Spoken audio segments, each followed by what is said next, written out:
Hi, I'm Sally Thibault, and welcome to the Midlife Reimagined Life Beyond Menopause podcast. Today, I have a really interesting guest for you.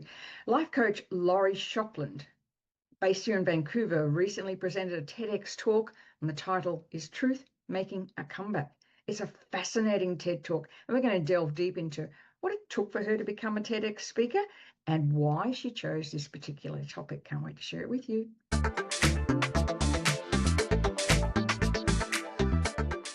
I'm absolutely thrilled today to welcome a very, very special guest to the podcast, Laurie Shopland. She's a speaker, a life coach, and emotional well-being strategist who helps women trust themselves and find their voice and take this next step in their lives. She's the co-founder of Shopland Coaching and the creator of Becoming. I love that. Beautiful. A transformational experience that supports women in uncovering old beliefs, rebuilding self-trust, and stepping forward with clarity and confidence, especially in midlife. Laurie serves as the chair of the Langley Chambers Women's Business Network, where she supports women in leadership through connection, honest conversation, and growth. And she's just recently presented a TEDx talk at the White Rock Talk, Truth is Making a Comeback. I love this title, which explores why so many women stop trusting themselves and how reclaiming their voice can change everything. Laurie, welcome. Thank you, Sally. I'm excited to have this conversation. I am so thrilled that I get to speak to Laurie now because she has just recently been a TEDx speaker here in Vancouver, and I really want to follow up on that. I listened to your TEDx talk, and I have to admit, Laurie, felt a bit squirmy because I began to question myself about the times I've not told the truth, either to protect somebody else or to protect myself. And it was one of those moments when I thought, it makes us smaller when we don't speak. So I want you to share how that came about, why the topic title and the experience. Sure. Well, I think what you have just uncovered here is I was leading into it, prefacing that it was spicy, that it was a spicy topic insofar as we are so conditioned to make people comfortable. It goes at the cost, often at the cost of our own truth. So when we talk about midlife and stepping into who we really want to be, there's this disconnect because we know who we want to be. It's like to speak the truth, but we've been conditioned for so long to push it down. And the journey of getting to TED is all part of letting the truth make a comeback in my own life, because this has been I call it a niggle on my heart for years to speak from a TEDx stage, because I just felt like there was something bigger inside of me that needed to come out and get oxygen and then just release it and see where it goes. And the first time I applied, I got the rejection letter. And I'll never forget getting it. I was in my kitchen and I got the email and I was like, well, I'm never doing that again. Like, I felt embarrassed. I was disappointed. I felt shame that I even put myself out there. I told people I had applied. I was like, oh, my Lanta, what am I doing? And yet the whole topic about truth was, I knew something inside of me needed to come out. And that was a truth. And so it was like, what am I willing to feel in order to have it birth? And so I stuck to my guns. I wasn't applying again. And there was one particular TED event that I was applying for each year. So there were multiple ones I could have, but it was just this one in particular that I was doing. And so as it got close to the following year to do it, I was softened. It was like, oh, right, dang it. Because the message didn't go away. But what it did do is it was being refined. And so the second year I applied, and when the short list came out, I was down in the States with friends and I got the email that said, thank you, but I was like, "Ugh." And it felt softer. And I'm not going to lie, I was with friends. So that was it. I maybe had grown a bit, but there was maybe wine involved. So I'm like, oh, well, wasn't meant to be. But here's the thing is the niggle still didn't go away. And so that's trusting ourselves in that.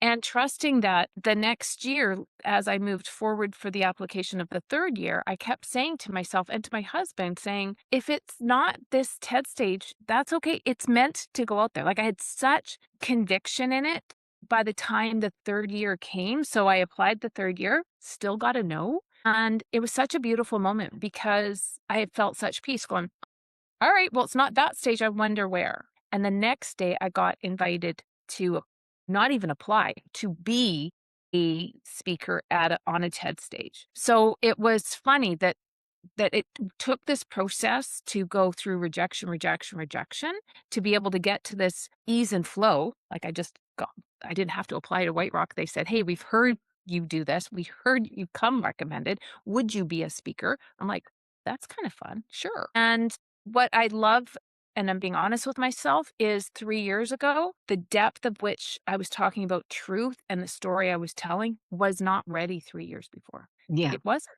So as a coach, I lean in intently with myself and with my clients to say, if it's for you, it will find you. There's Mhm. just such Mhm. a sense of peace to Mhm. know that. Yep. And when we can take off the reins of how, like my coach, my first coach I ever worked with said, like, we don't need to be how hungry. We don't need to know the how. We just need to trust that it's going to happen. And then we can be in our true essence of like, all right, it's going to happen, and just prod through the belief of it. What you just said there, I think, is so profound because, we often quote, you don't own the universe, nor do you run it. And, when you put your intention out there, just just the sheer intention will create the energy for when it's right, it will show up. And that's that belief in yourself for 3 years. And I love how you said it was like, okay, the third time, it wasn't crushingly devastating. That's it, I'm giving up. You'd moved to this space where, okay, it will happen. How special is that? Yeah. You know what's so interesting is that so I did it a couple of months in March of this year, and Ted takes it and refines it and edits it and then releases it. So I only got the link 10 days ago. And when I got it, I was still in this state of, oh, I'm not sure it should be out there. Like it was just such a funny process to Mm. watch myself go through the birthing again of the message that I felt called to share. And what helped me in the process over the weekend was recognizing that I was making it about me. I was sitting in the fear of, well, because I watched it and I knew what I wanted to say and I could see what I did say. And there was a little bit of disconnect, right, of that. I saw one time like I was human and I, had to catch myself on a word that I had said. And so just watching myself, I was expecting perfectionism and what I got was humanity. And so I wanted to hide that. And that's the essence of the work that I do with my clients in the Becoming course is that we know where we want to go, but it's like, well, it's got to be perfect before we take the step. And it's like, oh, what if we just trusted and loved ourselves every step of the way? So that was the work I did just last weekend of like, well, okay, I'm gonna put it out to work because it's bigger than me. Mm. It's not about me. It's about the whole topic about the lies that we've just been conditioned to tell to Yeah, protect others and to make ourselves feel better. And then ultimately, the lies that we believe about ourselves, which then often silence truth. And that was my story. true. So let's talk about the story. How did this topic come about? I mean, to me right now, it feels like it's so timely, like so timely, because there's so much happening out there that people aren't telling the truth, and we can see it. We're midlife women. We get it when people are feeding us BS. You can see it, and I just feel that what you were talking about in your TED talk was just so perfectly timed for people to listen to right now. So can you share a little bit about how this topic came about? Your story about it.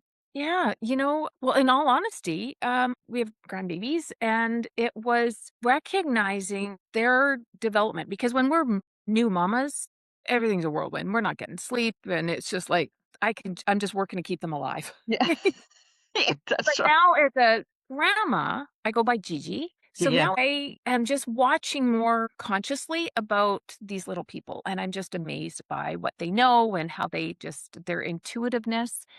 And it was an honest conversation that I had with then probably it was he's turning 5, so he's probably around 3 when I'd done some baking, and our grandson took a cookie, and he honestly said, "Gigi, this tastes yucky."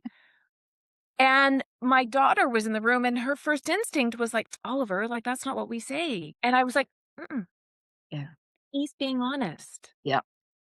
And then it kind of started to bubble because I went, wow, we as adults have stopped doing that. But he trusts that I can handle the truth. And then we condition and train little people on what we should be saying.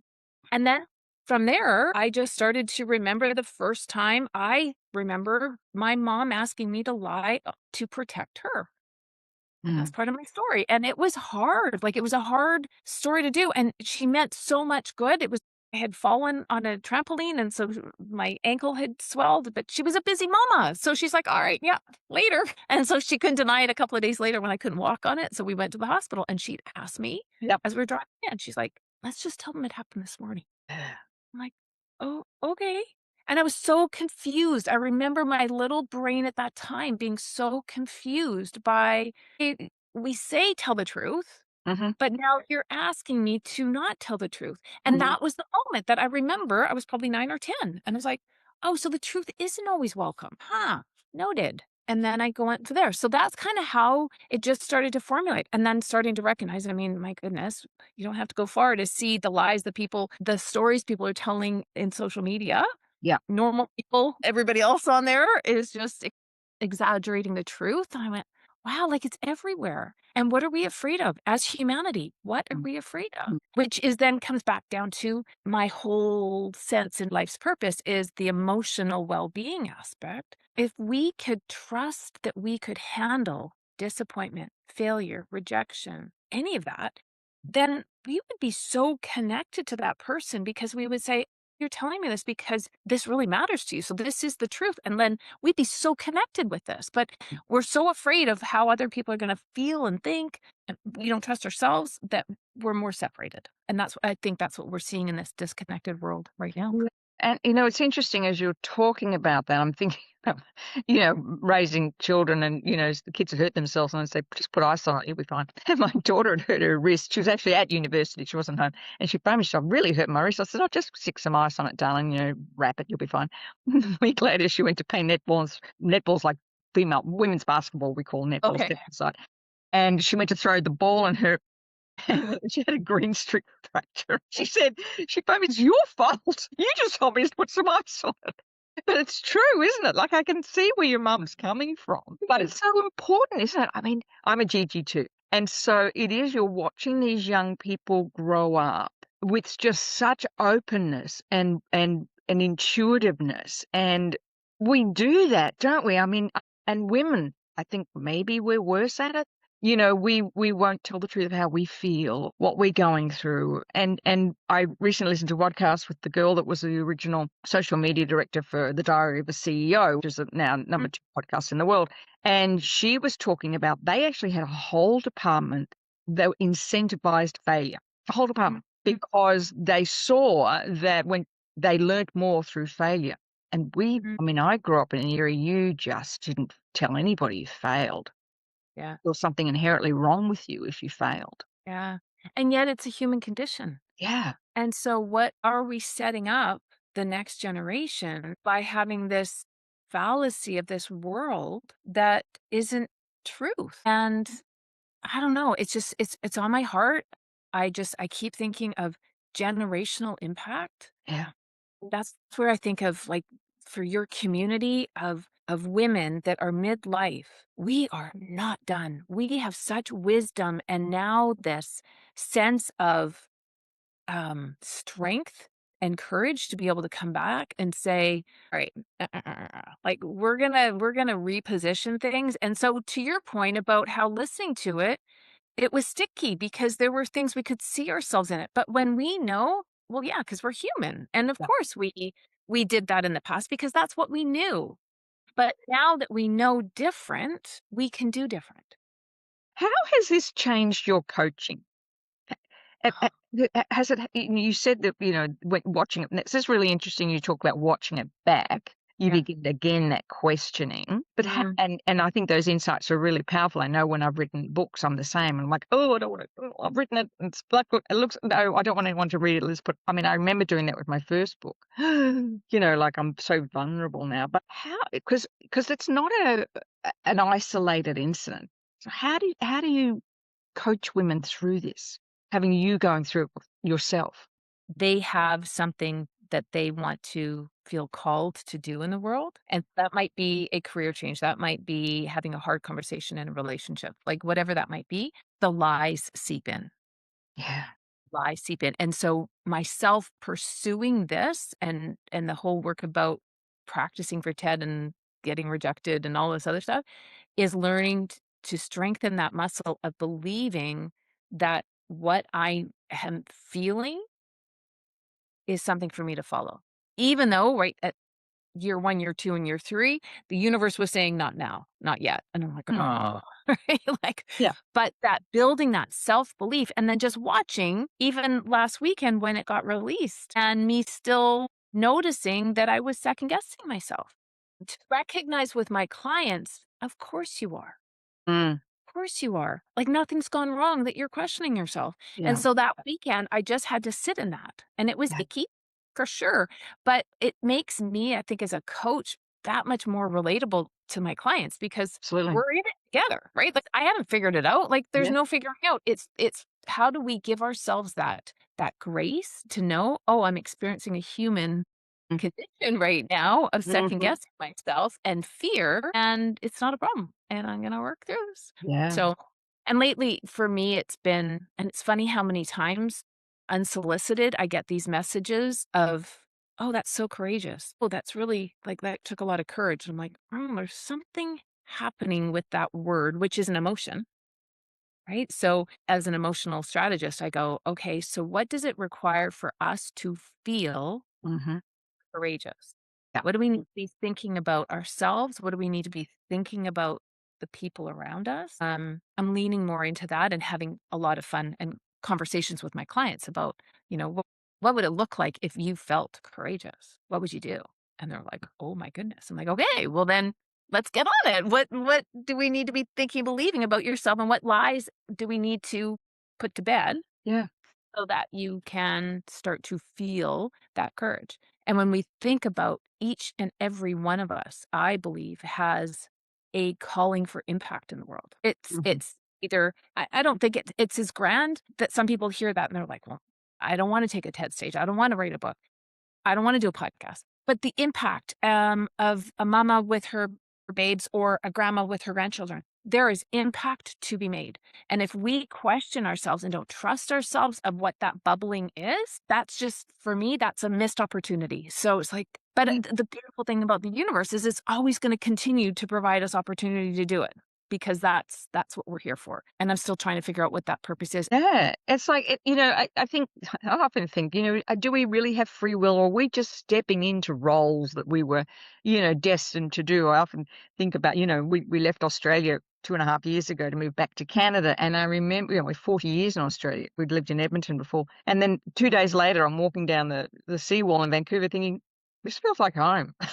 Why does this feel like home? I haven't been here for 40 years. And I often question, are we just stepping into these roles? Is, those Mhm, sliding door moments where you have the opportunity to trust in yourself, because that's what it took to move back here, sell up everything at our age and move. Or was it predestined anyway? We were always going to do it and it just feels right. It's just, and I'm wondering for you, 3 years for the bubble up, because you were always supposed to talk about that.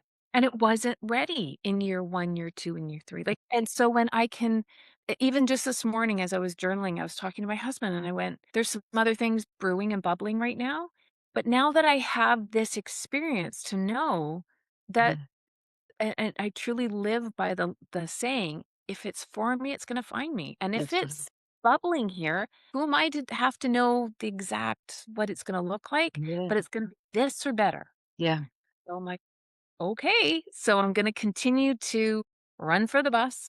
There's an actress that has a beautiful little video on she runs for the bus, and if the bus she misses the bus, it wasn't her bus to catch, right? And she's run Oscars and Grammy, whatever it is, right? Yeah. So that's her philosophy. I'm like, "Oh, I love that." Yeah, I love that. If it's for me, it'll find me. I love that. I think that's really powerful, especially for even younger people, who are, living in this world of social media, and they're seeing all this hoo-ha about, influencers, all that stuff. I mean, if you were supposed to be an influencer, you would have been. Yeah. Like if that was the path you were supposed to take, you would have, you could have, if you still want to. But it's an interesting concept. If it was for me, it would find me. You don't have to keep pushing. The difference between pushing for something and striving for something. Like I've always thought that there's a real striving. To me feels like I'm on path. I feel like a racehorse a little bit. You're kind of on that.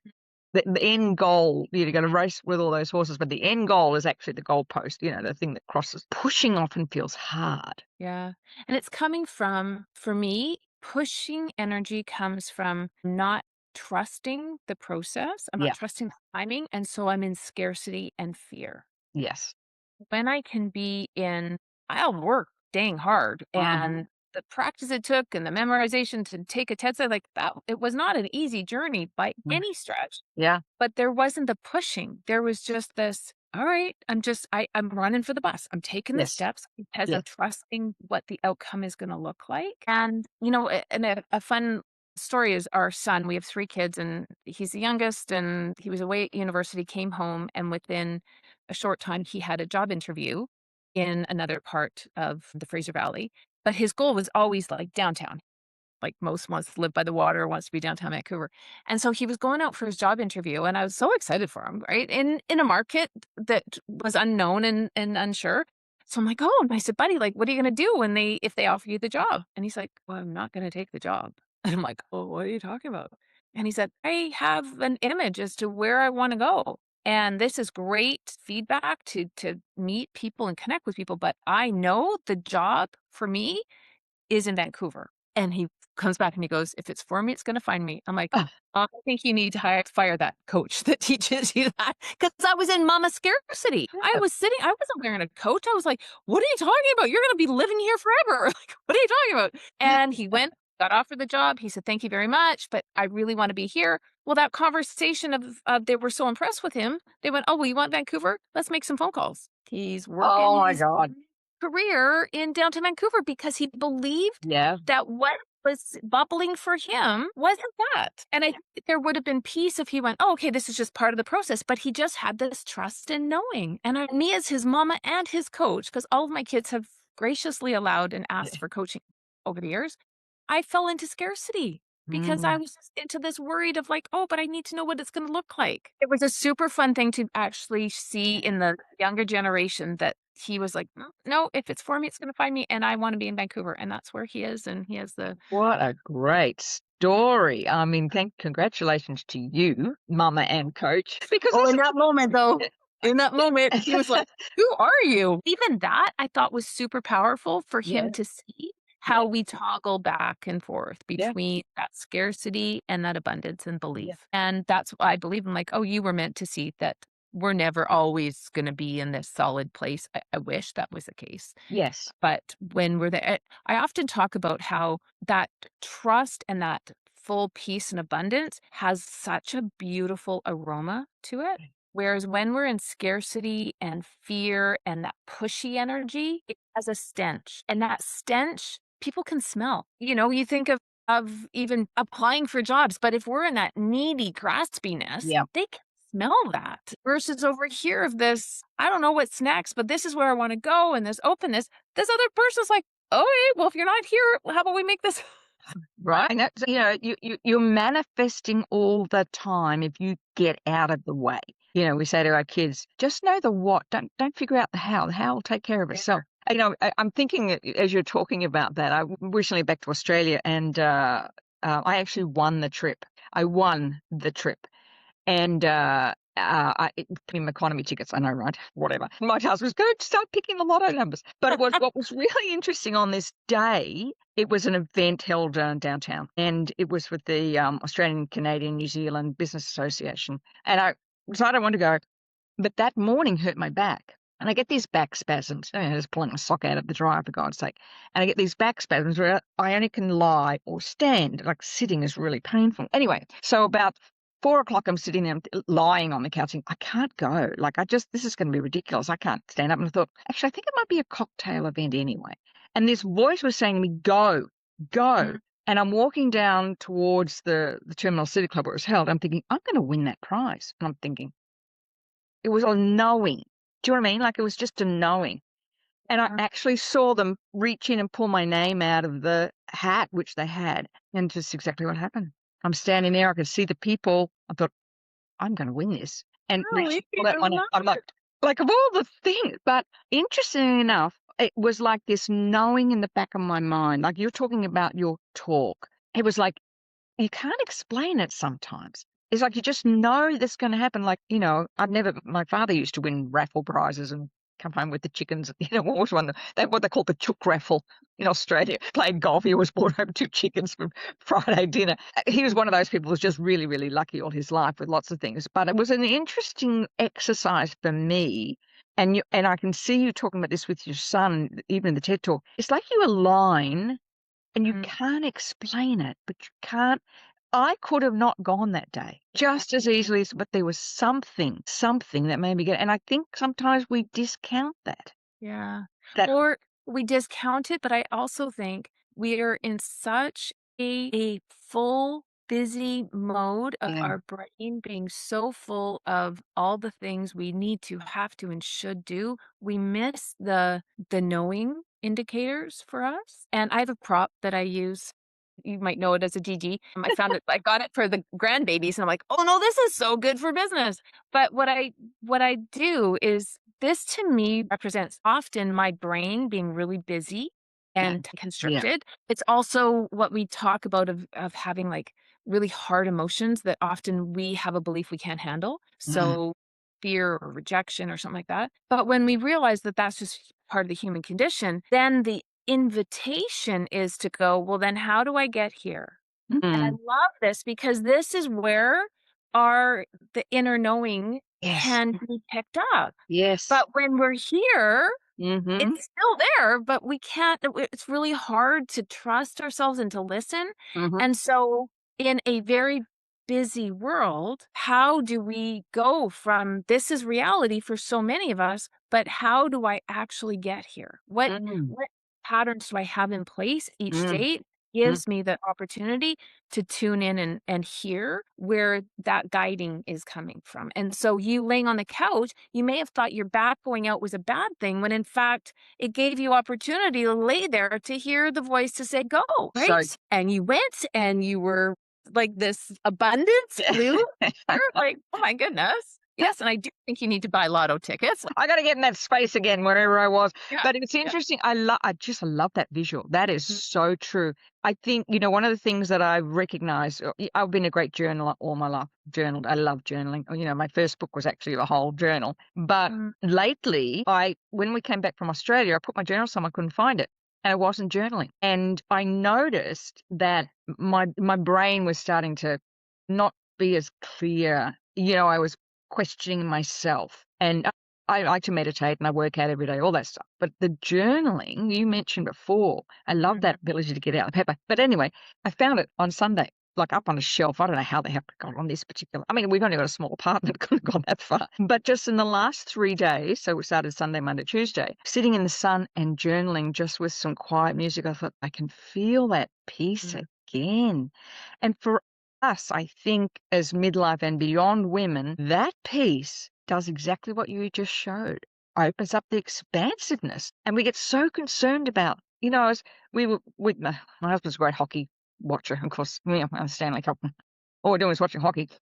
And then every now and then we go, I've had enough Netflix and then I said to him on Sunday night, we sat for 5 hours and watched Netflix. What's that stopping us from doing? What's the distraction that's doing it? We got into a series and wanted to keep watching it. But I thought that's so much of our life is distraction to stop us from doing what you just showed.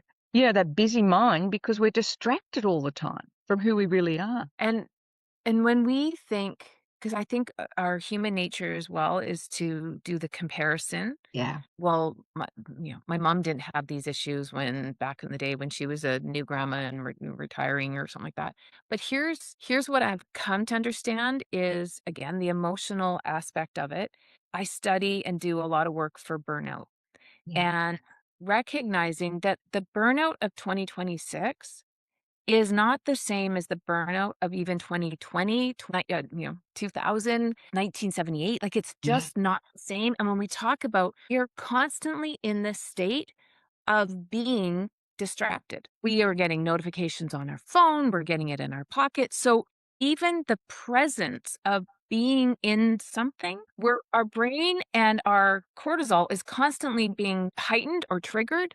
So we're not experiencing the same moments as generations before us did. So true. So again, now how do we do things differently?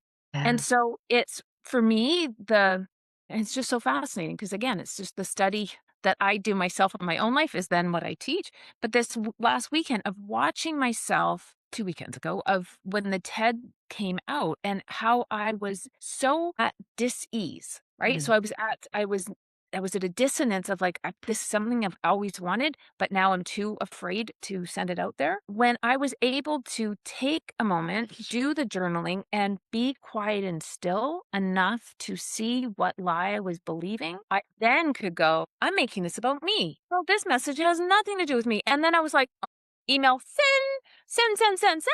And so I was able to go do and take the action from a place of full abundance and peace. But when we are in that distracted mode, we can't tap into that. Yeah. So I love that you talk and you've got a book about it for your listeners of what journaling, and again, for you and I, it's journaling. Some people, it could just be that quiet walk, Yeah. but just be mindful of how much you're distracted along the way of the watch telling you you're doing a good job. Well, all of a sudden you get triggered and not triggered, but you get distracted and moved into a different thought pattern. Yeah. And focus in on what is it that I'm thinking right now? Yeah. And what is it that I'm believing right now that's stopping me Mhm. from actually taking action that I feel called to take? And that's the work. And we're never going to fully arrive to do that, but that's the work that we're doing as we continue. Continuously. Yeah. I'm thinking of, as you were talking about my mother, her being distracted in the 1970s when she was raising us was more about, how's she going to get the laundry finished? Or, I mean, I can't even remember my mother sitting down for 2 hours to watch a show on TV, like just didn't. And we actually had a conversation on the weekend about this, social media ban on children under 16, and then many schools in Denmark now that are getting rid of social media for kids, no phones, no iPads, all that in the classroom, going back to cursive writing. And I think that to me is a step forward in what you were talking about, because we've got a whole generation of distracted people growing up, comparing themselves to others, as you mentioned before. And I think that has a real impact. I believe that that's where us in midlife and beyond are so powerful, because we bring that wisdom. You're right. I've got a almost 6-month-old granddaughter, so we're just starting this, but watching her parents trying to balance everything and then questioning themselves and then wondering if they're doing the right thing. And knowing what that place was like when we were there, and you've got the time now to step back, as a GG2, to just watch, as I said to my daughter the other day, you're so intuitive. You're just doing the best job. Don't listen to anybody else. Trust yourself. And that, I think, is a theme for all of us. Yeah. So we need to trust ourselves more and more. Well, it was interesting. Our daughter and daughter-in-law and son. I don't know if my son-in-law has, but I don't think he's a big Instagram user. But the three of them, having young children, have removed themselves from social media for the Yeah. most part.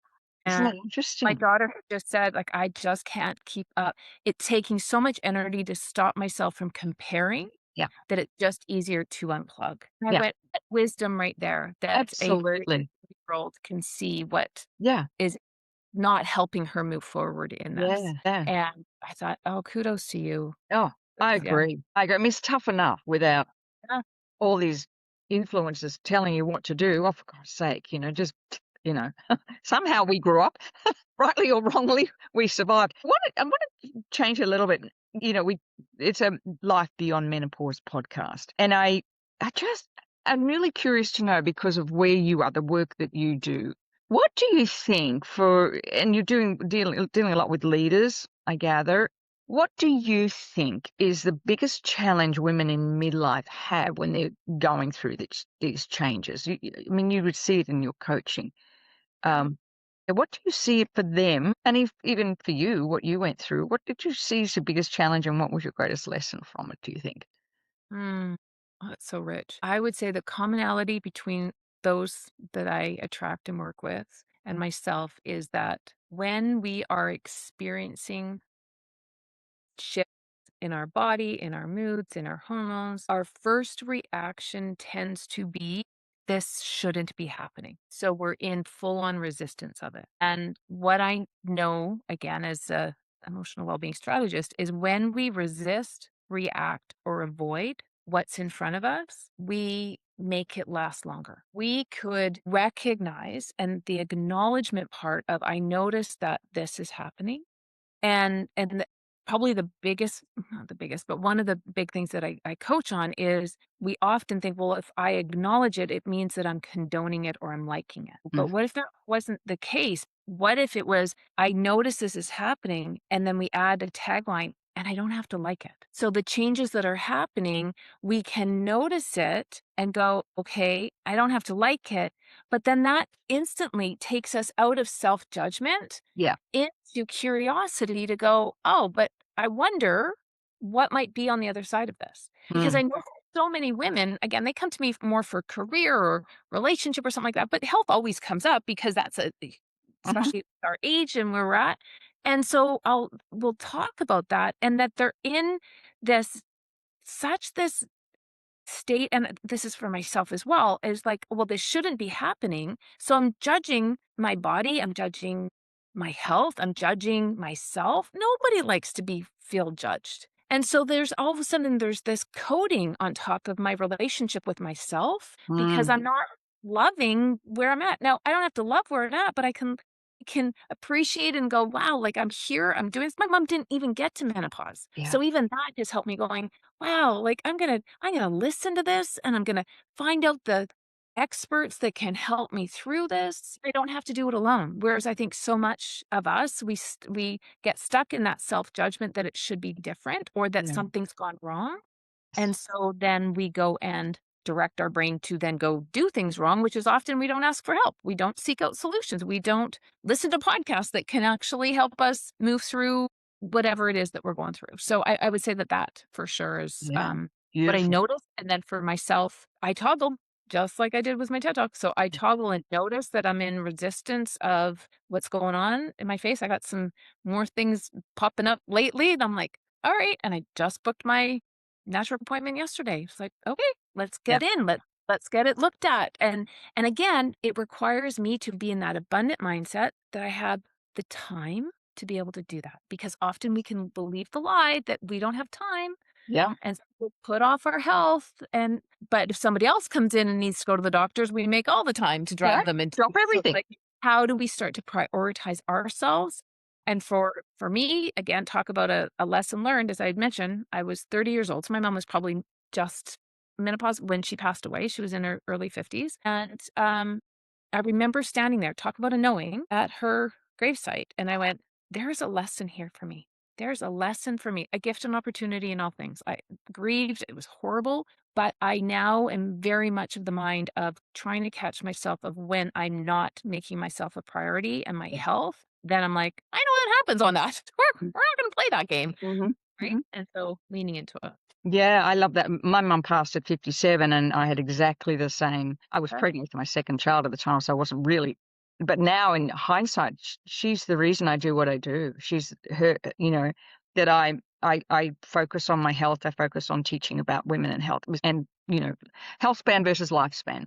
That whole thing about, to me, menopause is a recalibration. It's a time of change, and we've made it bad. We've made it wrong. We've made it, and that whole thing about, midlife women are just brilliant leaders. I mean, just brilliant. They bring wisdom and knowledge, and I don't give a rat's patootie what you think. I'm going to do it anyway. But we live in a world that's almost throws women out. I could share it with you. I had a moment. I was listening to a podcast while I was working out today, and a great podcast I listen to all the time. It was a brilliant nutrition health coaching podcast. He was talking about a research study on muscle health and brain health correlation. And he said the study was studying a group of people who were 24 years old for, I think it was like 3 months or 4 months, seeing how their muscle strength improved and their brain health, and a group of elderly people, 68. I'm like, excuse what? I'm not elderly and I'm past 68. But there is the concept that you reach a certain age in your mid-60s, which to me is the most powerful time of your life, and that they're elderly? No. And that's, changing that. But it's interesting, isn't it? Because women will often, I remember when I was going through my perimenopause stage and I didn't go, I had so many issues. And the gynecologist I went to, he said, "Why did you put up with this for so long?" Mm. And I kind of went, "Oh, I don't have the time." Oh, my Lord. That's what we do, right? That's who we are. Well, and another one that I caught early days when I was probably in my 40s having some stuff done, and I realized that I had the belief that mine wasn't as severe as others. So I didn't want Yes. to take up the space in the medical system. And I'll never forget sitting with a gynecologist and she went, "No, you qualify." But I was just like, well, there's got to be somebody worse than me. So I don't want to take like Yeah. it. And being a martyr. And Right? she's like, what are you doing? I'm Yeah. offering you to let's go. Let's get this taken care of." I'm like, wow, look at how I'm resisting help. I'm Yeah. resisting support to be able to get me to optimal health. Isn't that It's interesting? yeah. Oh my gosh. Sorry, I'm gonna have to wrap this up because we've been talking for ages. You're just so interesting to talk to. Thank you so much. I think we just have the same thoughts and beliefs about where we're going in life. I'm going to put all the information below. Especially, I really encourage you to go listen to that TED talk and leave a comment for Laurie on that talk, how it impacted you on YouTube. But we'll put the link below. We'll put all your website information details below for the work that you do. And before we finish, just some, I mean, we've had just so many wisdom bomb drops during this whole podcast, but is there anything in particular you'd like to share if you could speak to your 30-year-old self again, what would you tell her now? I mean, 30 years old, you're probably the same as me, kids, mum not well. What would you tell her now? Oh, the image that just came by was like, come here, your biggest cheerleader. Yeah. We often outsource that Yeah. to our poor husbands that, they're doing the best they can, but it's Yeah. like, that not what you wanted here? So whatever you're thinking you need them to say it to yourself. Yeah. Start being that cheerleader for yourself. And oh my gosh, like that to me, I've only started doing that now. Only started doing that now. And to your point, I'm just getting started Yeah. because people can say, and even society or, you know, TED communities won't be ready for things. And that's like, my own voice is like, "That's all right. That's all right, girl. It's all right." Like that's the voice now I wish I'd had when I was 30. So yeah, if we can become that, watch out the next generation coming through of women that won't tolerate what we have been putting up with. Absolutely. 100%. What a great thing to end this podcast on. Laurie, thank you so much. It's been just a fantastic conversation. And I can't wait to look, we should get together and have a cup of tea and we could talk forever. Love it. Love it. Love it. Love it. Thanks so much, Laurie. Thanks for having me. Bye. Bye. Well, I hope you enjoyed this episode of the Midlife Reimagined Life Beyond Menopause podcast. Wasn't that a great episode with Laurie? She's wonderful. Remember to subscribe so you get notified every time we drop a new episode. And I promise to bring you some really interesting guests over the next period of time.